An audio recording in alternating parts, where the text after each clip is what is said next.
तो काय म्हणता मग चालता का हरभरा सोंगाले? तर कालच्या व्हिडिओत जसं सांगितलं होतं का आज चाललो आपण हरभरा सोंगाले. तर तो दिवस आजचा दिवस होय. तो काय सांगू तुम्हाला, दिवसमान एवढे बेकार पडत असते का कोणता दिवस कसा निघन काही सांगताच नाही येत रे बुवा. आणि तेच आज माझ्यासोबत झालं. काल मस्त घुमलो फिरलो ना आज हरभरा सोंगायला चाललो. मग काय घेतली शिदोरी निघलो वावराच्या रस्त्यानं आणि वावरात आल्यावर वावर पाहिलं तर हे एवढं सोंगाचं आहे रे भाऊ. मग काय काही भाव घेऊ नाही. दिवसभर इथं उन्हीत सोंगणारी चांगली थंडी होऊन जाते आणि मग दिसते तर फक्त त्याचे हावभाव. सगळेजण बसले आता पातीवर आणि मी भेटतो आता तुम्हाला पात पुरल्यावर. दुसऱ्याचं काही घेणं नाही आपल्याला. आपली पात पुरली विषय संपला. मग आलो पाणी प्याले नी तर आजीने मांडला होता चहा. मग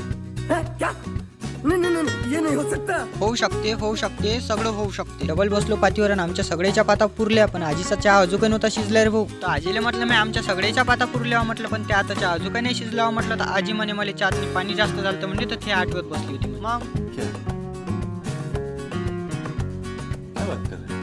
मी म्हटलं तुला म्हणून गलती केली बा म्हटलं. आता चहा तरी पाच म्हटलं. मग काय पेलो तेवढा चहा डबल लागलो बा कामाले. कारण का हरभरा बाकी होता ना अजून. तिथं 12 वाजेपर्यंतच थंडी झाली ना अजून 1 घंटा बाकीच होता. मग काय टायमाची वाट पाच वाजला बा 1 आलो घरी आल्यावर भेटला बा पांढरा चहा. तेवढा पेलो आणि झोपलो बा टर्र. कारण का थंडा झालतो ना.